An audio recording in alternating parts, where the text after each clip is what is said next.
Dada Ena, karibu sana. Asante. Ehe, umetokea wapi na umetusikia wapi? Nimetokea Kibaha. Nimesikia kupitia dadangu. Dada yako ndo kakwambia habari zetu? Ndio. Alikwambiaje? Aliniambia una kazi wa Dada Center. Naweza kujipatia fursa. Okay. Wewe ulikuwa una taaluma gani au ulikuwa unafanya nini yani? Mimi ni nursing, nimesomea nursing and midwife. Nursing na midwife. Ndio. Ulikuwa umeshaajiriwa au? Hapana, bado. Bado. Ndio. Kwa hiyo toka umetoka chuo ni lini? Umemaliza lini chuo? Na sasa hivi mwaka umepita. Toka umemaliza. Ndio. Kwa hiyo huna uzoefu wowote. Baada ya kumaliza umekaa tu nyumbani au ulifanya kazi kwa ajili ya kupata uzoefu? Uzoefu nilifanya. Umefanya wapi? Mkoani. Mkoani hospital nilifanya. Mkoani hospital ni wapi? Iko maili 1. Kibaha. Okay. Nimefanya pale. Then nikaacha. Ukuajiriwa? Hapana. Okay. Nikaacha, nikaenda kufanya kazi mgahawani. Mgahawani? Ndio. Mgahawani ulikuwa unafanya kazi gani? Ukaacha kazi ya nursing na midwife, ukaenda kufanya kazi ya mgahawa. Ndio. Kwa mgahawa ndio ulipata hapo ajira ya kulipwa. Ndio. Shilingi ngapi ulikuwa unalipwa? Alikuwa analipa 5,000 kwa siku. Ndio. 5,000 kwa siku. Hiyo ni 1,500 kwa mwezi. Ulikuwa unaishi kwa wazazi, ulikuwa umepanga? Nilikuwa nimepanga. Umepanga. Ndio. Sasa hiyo 5,000 kwa siku ndio hiyo utalipa kodi au chakula unakula mgahawani kule? Chakula mchana nakula mgahawani. Sometimes ikitokea labda mpaka jioni wateja hawajaja, nibaki nakula pia. Lakini ikitokea kijabaki itabidi nijinunulie mwenyewe. Itabidi ununulie mwenyewe. Ndio. Kwa hiyo budget ya 5,000. Ndio. Kwa hiyo nini kikatokea sasa ukaona ukaacha kule ukaja huku? Kule niona pesa ninayopata kule haikizi mahitaji yangu. Haikizi mahitaji. Yani sioni nikiendelea. Uone ukiendelea. Najua nipo pale pale. Usogei mbele. Usogei mbele. Fine kabisa. Kwa hiyo kwenye mgahawa ulifanya kwa muda gani mpaka kuja kupiga hizo hesabu ukaona mbona kama siendi mbele? Ilikuchukua muda gani? Mgahawa tunaanza mwaka jana. Mwezi wa 8, kitu kama mwezi wa 7 hivi. Ndio nianza mgahawa. Mpaka mwezi wa 6. Nikiona maendeleo hamna. Yani unaona tu unafanyia kazi ya bure yani. Wewe mwenyewe uendelee. Ndio. Ni kama tu labda unamsaidia mwenye mgahawa wake. Maana sometimes 5,000 ni ndogo. Unakuta sometimes umetumia matumizi yako, inabidi umeme, maji umenunua. Unafika mwisho wa siku bila kodi umekosa. Kwa changamoto kwa mwenye nyumba tena. Unajua nyumba alipokuwa kazi. Mwishowe ndio hivyo ukaingia kudanga unatafuta kodi. Sikudanga, sijadanga. Lakini wewe unafikiri kwa mazingira hayo msichana utaacha kwenda kutafuta mtu akusaidie upate kodi na yeye atakusaidia bure? Toa ukweli Edna. Toa ukweli kabisa. Katika mazingira ambayo wewe umeyafanyia kazi yale. Ndio unafanya kazi lakini unalipwa hela ndogo sana. 5,000 kwa siku ni 1,500. Wewe ni mdada umepanga, una mahitaji yako, si ndio? Ndio. Sasa wewe pata picha kwa wasichana ambao wanaishi maisha hayo, wataacha kudanga? Hawezi kuacha kudanga. Ataweza kusema nitafute boyfriend ambaye kweli labda ni mtu ambaye ni kijana mwenzangu ambaye ana potential na yeye ndio anatafuta maisha. Sio mambo ya kusema natafuta lizee sponsor, yani mtu ambaye ni mzee ameshastaafu unataka mafao yake ili ulipe kodi. Sio, unaelewa? Wasichana wengi wanashindwa kuwa na maboyfriend ambao ni potential katika kujenga nao maisha. Ukiangalia mama zetu walianza maisha na vijana wenzao. Yani baba yako wewe na mama yako utakuta hawatofautiani sana. Na wakati wanaanza sio kwamba baba alikuwa na hela sana. Wakati mwingine wanaanzaga na hawa watu wa chini kabisa. Ndio. Kwa sababu unakuta mazingira yao yanawaruhusu, labda wao bado wako nyumbani zamani huko. Lakini sasa hivi kwa sababu wasichana wengi washaanza kujitegemea, wanalazimika kutafuta wanaume, lazima mwanaume aweze kumprovidea, si ndio? Ndio hicho ninachosema. Unajua kudanga sio lazima uende barabarani ukasimame, Edna. Ukishaona huyu mtu anaweza kulipia kodi, anaweza kulipa hiki, anaweza kulipa hiki, basi unakuwa naye, sio kwa sababu unampenda necessary. Si ndio? Ndio. Ndio maisha ya wasichana wengi.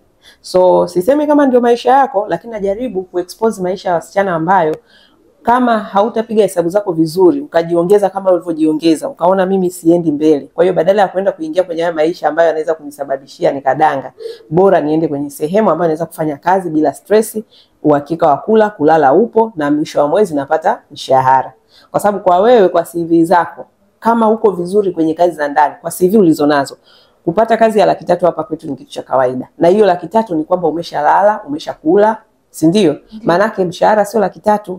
Mshahara ni zaidi ya 300,000, kwa sababu hatupigi tu zile hesabu za unapokuwa ndani ya nyumba ya mtu, kuna kula, kuna kulala, si ndio? Kuna umeme, kuna maji.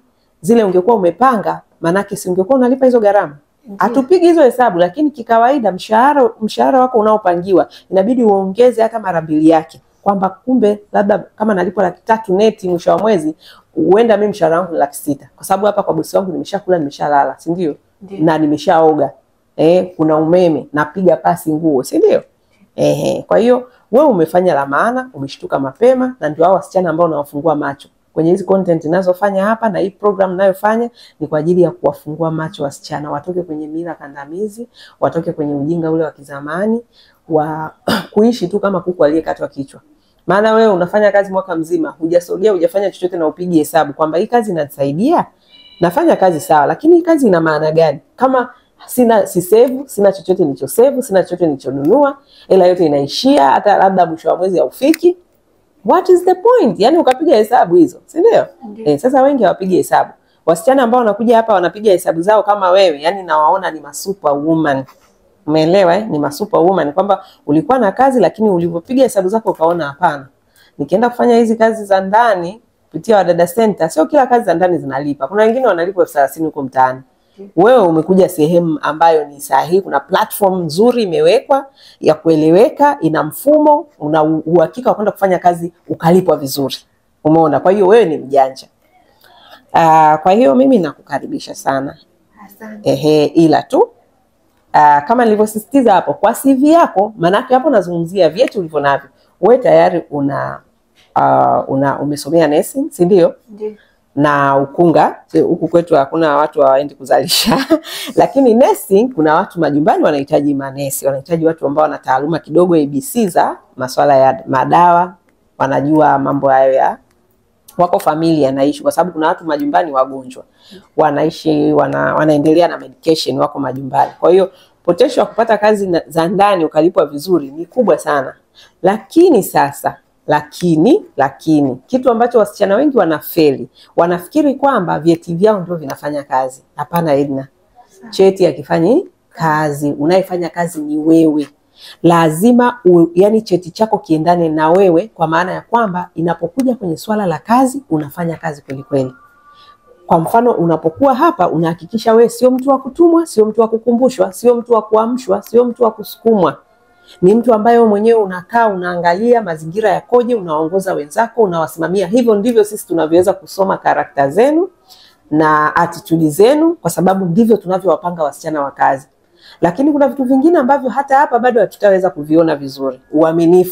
Uaminifu ni swala binafsi la mtu, ambacho sisi hapa ndio culture yetu.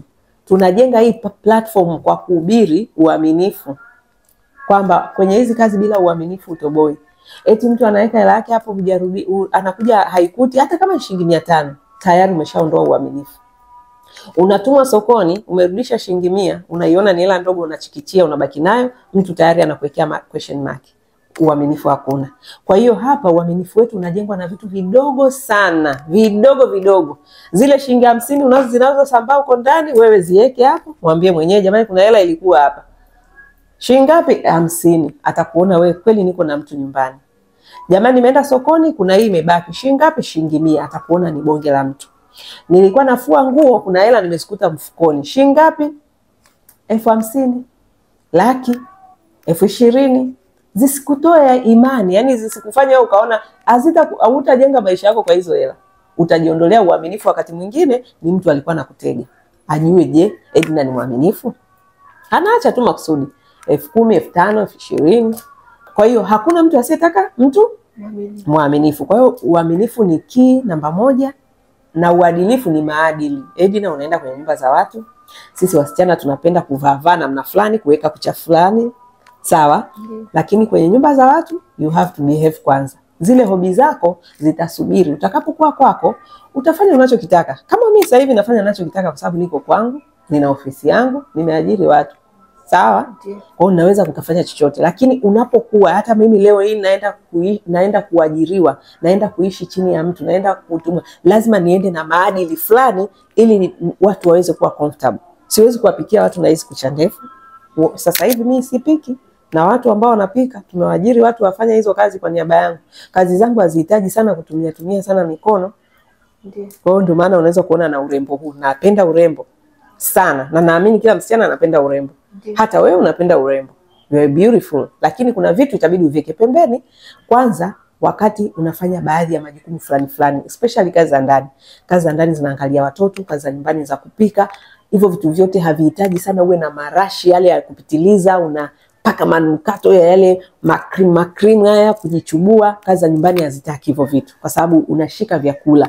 Huwezi kuwa na makemiko yako umepaka alafu unapikia watu, haiwezekani. Umeelewa? Kwa hiyo sasa wewe unachotakiwa ili uweze kufanikiwa vizuri kwenye hii sekta uliokuja, inabidi uweze kujiongeza kwenye uchapakazi. Sawa? Sisi tumeona vyeti sawa, lakini vyeti havifanyi kazi. Jiongeze kwenye uchapakazi. Jiongeze kwenye ile wewe mwenyewe kujiongoza. Usisubiri bosi wako aje akusimamie. Ukishakuwa hivyo tunakurudisha tradition. Haijalishi una vyeti. Kuna watu wanakujaga na vyeti lakini tunawaambia level zao ni tradition kwa sababu hawafanyi kazi, wanafikiri cheti ndio kinafanya kazi. Kwa hiyo Edna, hicho ndio kitu kikubwa ambacho sisi kwenye platform yetu tunafanya, kuwaongoza wadada waweze kufika mbali. Kwa sababu mimi naamini kwa sasa mimi ni role model wenu. Nilikuwa dada wa kazi, sasa hivi niko hapa, nina hii platform ambayo nimeijenga ya kuwaongoza na nyie mweze kutoka hatua moja kwenda hatua nyingine. Kwa hiyo hayo ninayowaelekeza, ninaamini kabisa mkiyazingatia utafika mbali. Kuwa mwaminifu siku zote, kuwa mwadilifu unapokuwa kwenye kazi za watu, lakini kuwa mchapakazi. Hautapata shida hata siku moja kwenye maisha yako. Ukija kuingia kwenye mahusiano, usikubali kurudi nyuma. Mahusiano, wanawake wengi wanaingia kwenye mahusiano wanaua ndoto zao. Usikubali hicho kitu. Ndoto zako zinapaswa ziendelee, whether uko kwenye ndoa, uko kwenye mahusiano au haupo. Uwepo usiwepo, ndoto zako zinapaswa zifanyaje? Ziendelee. Kwa mengine mengi, mimi nafundisha sana kupitia social media zangu. Kama una smartphone, maana umesema wewe umeitwa na dada yako ndio amekuleta hapa. Sasa wewe mwenyewe unatufuatilia kwa sababu umeshaamua kuja kufunga ndoa na sisi. Hapa tuna mwaka mmoja wa kufanya kazi. Kama utataka kuendelea ni baada ya mwaka kuisha. Kwa hiyo katika kipindi hiki ambacho umekuja kufunga ndoa na sisi, inabidi sasa ujue sisi ni watu wa namna gani, tuna culture gani, tuna tabia gani, tunaamini nini, tunafuata taratibu zipi, ili na wewe ukiziendea hizo hatutagombana na utatimiza ndoto zako. Na ukizifuata hata baada ya kutoka kwenye hizi kazi, huko unakokwenda utafanikiwa sana. Sana sana sana. Sawa? Ndiyo. Haya, mimi nakutakia kila la heri. Asante. Haya, karibu sana.